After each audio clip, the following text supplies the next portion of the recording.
The prison van lurched to a halt, and Gabriel felt the cold bite of the metal cuffs dig deeper into his wrists as he was pulled into the receiving bay of San Remo. The fluorescent lights above hummed with a sickly yellow frequency that made his temples throb, but he forced himself to focus on the details: the number of guards, the placement of cameras, the thickness of the doors. He had spent 18 months preparing for this moment, memorizing floor plans, cultivating a false identity, and cutting all ties to his former life as an investigative journalist. But now, standing in the decontamination chamber while a guard hosed him down with freezing water, the weight of his gamble pressed against his chest like a physical stone. He was not a criminal. He was the son of Fernando Aldana, the reporter who had vanished in 1998 while investigating a series of disappearances linked to this very prison. The official records stated that Fernando had died in a car accident, but Gabriel had spent his entire adult life proving that was a lie. Every lead had pointed to San Remo, to a clandestine project whispered about only in the darkest corners of the intelligence community: Project Last Cell. Now, as the guard stripped him of his clothes and shoved him into a damp orange jumpsuit, Gabriel reminded himself that his father had died for this truth, and he would rather rot in this hell than leave without it. The corridor stretched before him like a concrete esophagus, swallowing him deeper into the belly of the beast. And when they finally stopped in front of cell number 7, the guard with the gray mustache leaned in close enough that Gabriel could smell the stale coffee on his breath and muttered, "Welcome to the end of the line, boy." The first 48 hours were designed to break him.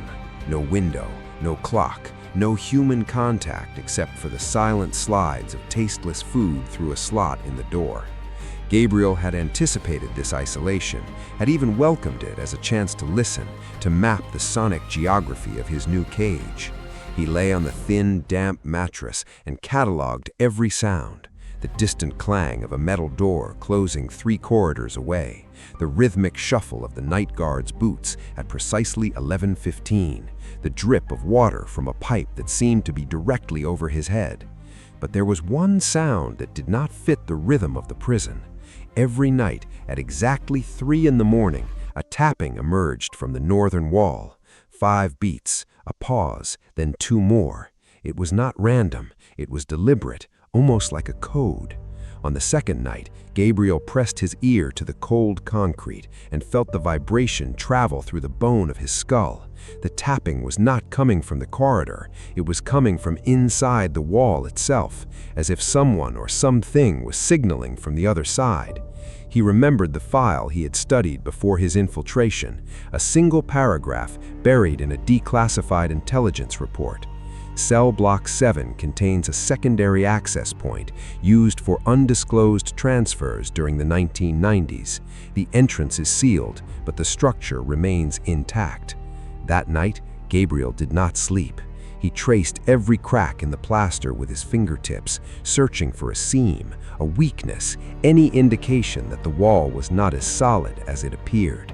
On the 3rd morning, during the brief hour of yard time, an elderly prisoner shuffled toward him with the slow, deliberate gait of a man who had long accepted his fate. The other inmates gave him a wide berth, and Gabriel noticed that even the guards seemed to avoid looking directly at him. He introduced himself as the professor, though he offered no real name, and his eyes, pale and watery, held a sharpness that contradicted his frail frame. Without preamble, he slipped a folded piece of paper into Gabriel's palm and whispered, "The drain in your cell is not for waste. It is a door. Do not open it until the 3rd night when the moon is dark and the guards are changing shifts." Before Gabriel could respond, the professor had shuffled away, disappearing into a cluster of younger inmates who treated him with a deference that bordered on irreverence. Gabriel pocketed the note without looking at it, his heart hammering against his ribs. This was the first confirmation that he was not alone in his hunt, but it also raised a chilling question. If the professor knew about the drain, then he must have known about his father as well. Was this an ally or a trap? He spent the rest of the yard time studying the professor from a distance, noting the way he moved with a hidden strength, the way his hands, though gnarled, were steady and precise. This was not a broken man. This was a survivor who had learned to operate in the shadows. The third night arrived with a silence so thick that Gabriel could hear the blood rushing through his own ears. He waited until the corridor lights dimmed to their lowest setting, a signal he had learned to recognize as the shift change. Then, with a screw he had carefully loosened from his bunk frame over the past 2 days, he pried open the metal grate of the drain. Instead of the expected stench of sewage, a rush of cool, dry air greeted him, carrying the faint scent of dust and old paper. Gabriel lowered himself into the shaft, his boots finding rusty rungs that descended into absolute darkness. He counted 15 steps before his feet touched solid ground, and when he lit his cheap lighter, he found himself in a narrow tunnel of compacted earth, its walls reinforced with rotting wooden beams. The tunnel sloped gently downward for about 20 meters before opening into a rectangular chamber that took his breath away. Rows upon rows of metal shelving lined the walls, packed with video cassettes, each labeled with a name and a date. There were hundreds of them, stretching back decades. In the center of the room stood a metal chair with leather straps, a film projector, and a dusty screen. Gabriel's hand trembled as he reached for a cassette labeled Aldana F. 1203-1994. He slid it into the projector, and the grainy image flickered to life. His father's face, younger than Gabriel had ever seen him, staring directly into the lens with hollow eyes.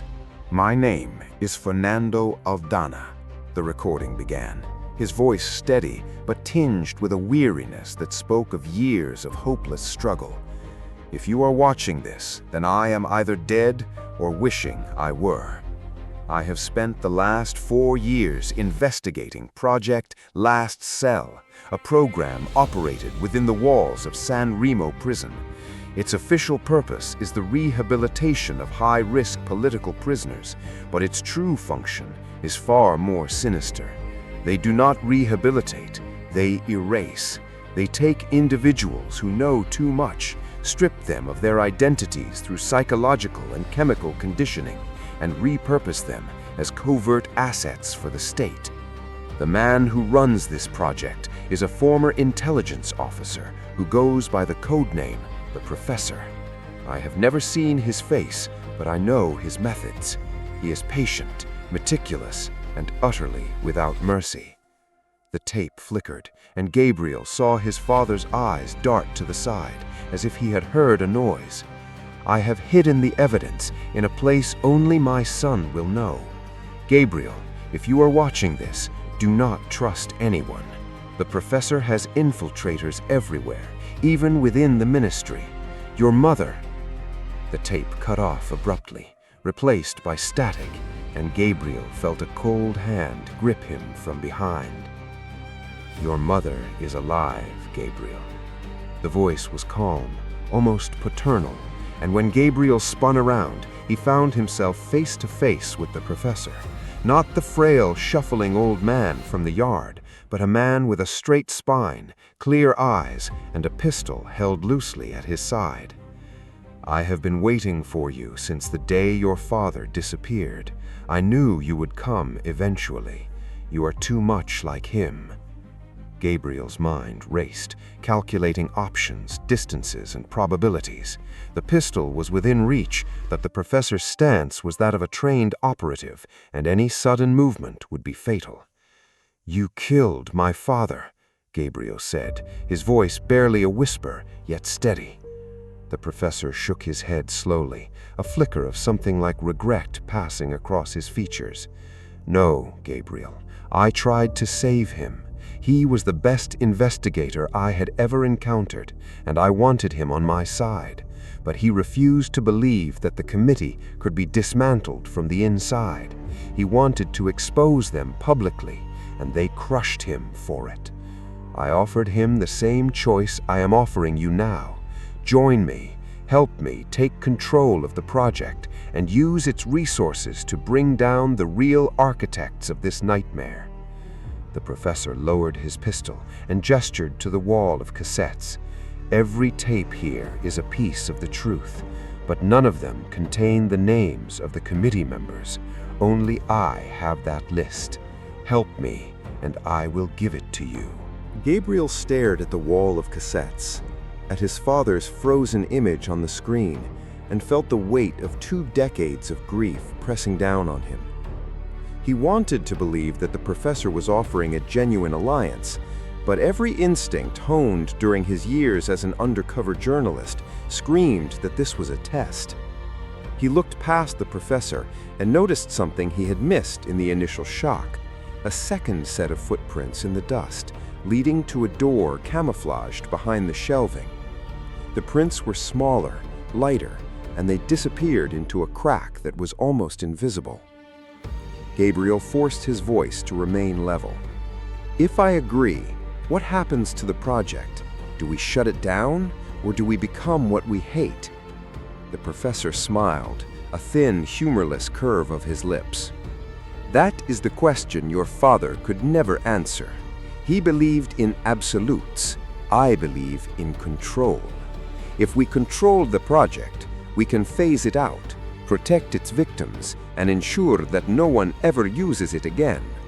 But if we destroy it without a plan, the committee will simply rebuild it somewhere else, with new people, new methods, and no one will ever know." It was a compelling argument, dangerously seductive in its pragmatism, and Gabriel felt himself wavering. Then he looked at the dust on the floor again, at those faint footprints, and a new possibility opened in his mind. He was not alone in this chamber. Someone else had been here recently, someone who did not want the professor to know. He needed time, and he needed to find out who that person was. Gabriel asked for a day to consider the offer, and the professor, confident in his position, agreed. He gave Gabriel a key to the ventilation shaft as a gesture of goodwill, claiming it led to the laundry room and could be used for emergency meetings. But as the professor turned to leave, he saw him glance at the camouflaged door with a flicker of suspicion, and he knew that the old man was not as omniscient as he pretended to be. That night, Gabriel did not sleep. He lay in his cell, replaying every detail of the underground archive, and when the guard who delivered his morning meal slid the tray through the slot, Gabriel saw a folded slip of paper fall out from beneath the bread. He unfolded it with trembling fingers and read, "Do not sit in the chair. It scans your memories. The professor does not want to recruit you. He wants to extract the location of the committee list from your genetic code. Your father encoded it into your DNA before he died. The guard who gives you this note is the only one you can trust. Wait for the signal." There was no signature, but Gabriel recognized the handwriting from the first note the young guard had slipped him in the yard. This confirmed 2 things. The guard was an ally, and the professor's true intentions were far darker than he had admitted. Gabriel's father had not died because he refused the professor's offer. He had died because he knew the professor could never be trusted. The next night, the signal came. At precisely 2:30 a.m., the guard appeared at the slot of Gabriel's cell, his face illuminated by the dim corridor light. Without a word, he inserted a key into the lock and opened the door, motioning for Gabriel to follow. They moved through the silent corridors like shadows, avoiding the patrols with the practiced ease of men who had done this many times before. The guard led him to a supply closet and whispered, "The professor knows you are stalling. He is planning to move you to the basement tomorrow for a full evaluation. That is his euphemism for the extraction procedure. If you go into that basement, you will not come out with your mind intact. There is a secondary exit in the archive, hidden behind the 3rd shelf. It leads to an old drainage tunnel that connects to the city's sewer system. Go there now. Take only what you need." Gabriel hesitated. "Why are you helping me?" The guard's face tightened, and for the first time, Gabriel saw a glimmer of raw pain in his eyes. "Because I knew your father. He was my mentor when I was a young officer. When they killed him, I swore I would find a way to finish his work. Now go, before the professor realizes you are missing." Gabriel did not waste another second. He slipped through the corridors, reached the drain shaft, and descended into the archive for the final time. In the archive, Gabriel did not take the ventilation shaft the professor had given him. Instead, he pushed against the third shelf, and it swung open, revealing a dark, narrow tunnel. He crawled through the slimy, foul-smelling passage, his hands scraping against jagged rocks, until he emerged into a storm drain that emptied into a shallow river on the outskirts of the city. He crawled out, soaking wet and shivering, and looked back at the distant silhouette of San Remo Prison. He had escaped, but the weight of what he had discovered pressed down on him. The professor was still out there, and the committee was still operational, but now he had a name, a face, and a piece of a clue. His father had encoded something into his DNA. He stumbled toward the city lights, his mind already racing with the next steps. He needed a computer, a database, and a way to decode whatever was hidden inside him. He needed to find his mother, who the professor claimed was still alive, and he needed to stay alive long enough to do all of this. As he reached the outskirts of the slums, his phone buzzed with a text from an unknown number. "You escaped. I know. The professor has activated his assets. You have 12 hours to reach the old lighthouse on the north coast. Your mother is here. Come alone. M." Gabriel stared at the screen, his breath misting in the cold air. It was a trap. It had to be a trap. But if there was even a 1% chance that his mother was alive, he had to take it. He hailed a taxi, gave the driver the address of the lighthouse, and leaned back against the worn seat. In the rearview mirror, he noticed a black SUV that had been following him since he crawled out of the storm drain. The clock was ticking, the hunters were closing in, and Gabriel knew that the real chase had only just begun.